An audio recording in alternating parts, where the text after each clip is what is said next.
d'un fantasme, enfin, d'une idée de perfection telle qu'elle est véhiculée et qu'elle nous est transmise.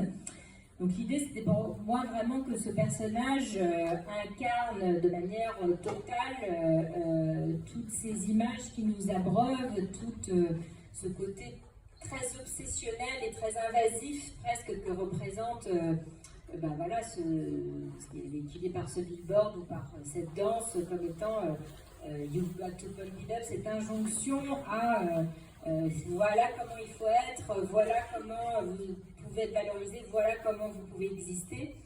Et quand j'ai rencontré Margaret pour la première fois, elle ressemblait pas du tout à ça, puisqu'elle sortait du tournage de Claire Denis, qui était dans la jungle, et elle était extrêmement maigre.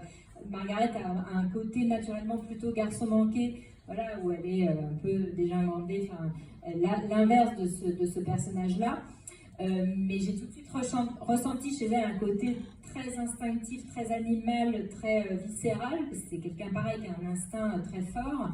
Donc il y a quelque chose qui me semblait très intéressant, et surtout elle a vraiment été très intéressée de créer ce personnage, justement de rentrer dans un travail de création corporelle pour aboutir à créer voilà, cette poupée parfaite qui est du coup pour elle aussi une création totalement irréelle. Donc en fait on a c'est quelque chose qui a fait partie pour elle de son travail d'actrice, vraiment utiliser son corps pour faire naître ce personnage. Et donc on a énormément travaillé en amont du tournage sur voilà, un vrai training avec un coach pour vraiment complètement modeler son corps avec ses courbes voilà, ultra sensuelles. On a aussi créé des prothèses de seins pour lui donner vraiment ce côté totalement Jessica Rabbit, qui est moi l'image, une des images voilà, qui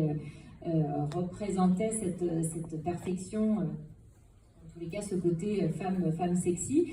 Et donc pour elle, ça aussi c'était quelque chose qui faisait partie de son costume en fait.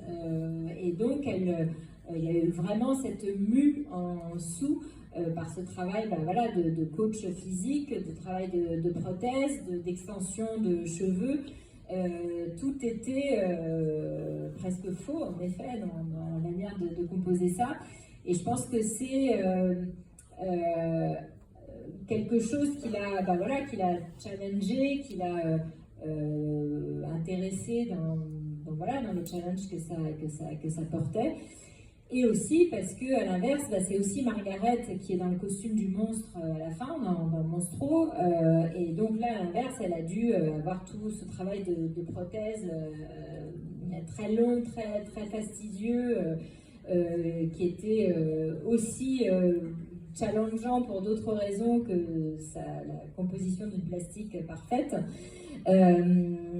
Et voilà, et là encore, ça a été vraiment des discussions en amont sur qu'est-ce que signifiaient ces plans, pourquoi ils étaient là, comment j'allais filmer ça, parce qu'évidemment, voilà, tous ces plans sur les fesses, sur les seins, il faut qu'ils soient compris dans ce qu'ils vont raconter pour que le jour du tournage, il n'y ait pas une gêne en se disant bon, qu'est-ce qui se passe, j'ai une caméra à 3 cm de mes fesses. Donc ça a été aussi énormément de discussions en amont sur ce que représentait toute cette sursexualisation du monde dessous, tout ce côté voilà, presque poussé à l'outrance de la sursexualisation et du fait que c'est ce qui permettait à Sue d'exister, ou en tous les cas c'est ce qu'elle pensait que c'était la seule façon pour elle d'exister. Et donc on a voilà, pareil, beaucoup répété en amont, toute la chorégraphie était très très précise, elle répétait tous les jours pour avoir cette fluidité d'interprétation après sur le jour du tournage. Et sur la deuxième question qui m'a échappé... Sur la durée, est-ce que c'était... Ah oui, voilà.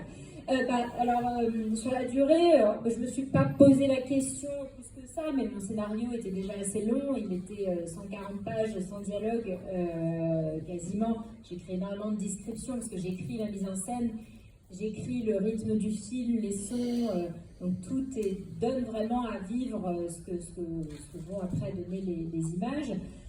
Donc je savais intuitivement que ce ne serait pas un film court, parce que c'est un film aussi de mutation, de transformation, de métamorphose, et que pour passer aux différentes étapes et permettre aussi aux spectateurs de rentrer dans cet univers qui devient de plus en plus fou, je pense qu'il faut prendre le temps de faire des points de passage, en fait. Et il faut prendre le temps de poser certaines choses, d'avoir des rythmes qui évoluent, qui sont assez lents au début, qui racontent aussi une forme de pesanteur, une forme d'enfermement, une forme de mécanique qui se répète, donc d'obsession, qui va avec ce côté répétitif, de plus en plus qui se transforme dans la répétition. Et donc intuitivement, je savais que tous ces éléments de mise en scène étaient l'ADN du film, parce que c'était aussi un film qui allait aller assez loin dans son intensité, et il faut des vraies rampes de lancement pour passer l'écran sans se retrouver projeté dans un truc dément auquel on n'est pas préparé. Je crois vraiment à ce côté que pour arriver à quelque chose de très fou, de très extrême, il y a un vrai travail d'immersion, de gradation à passer.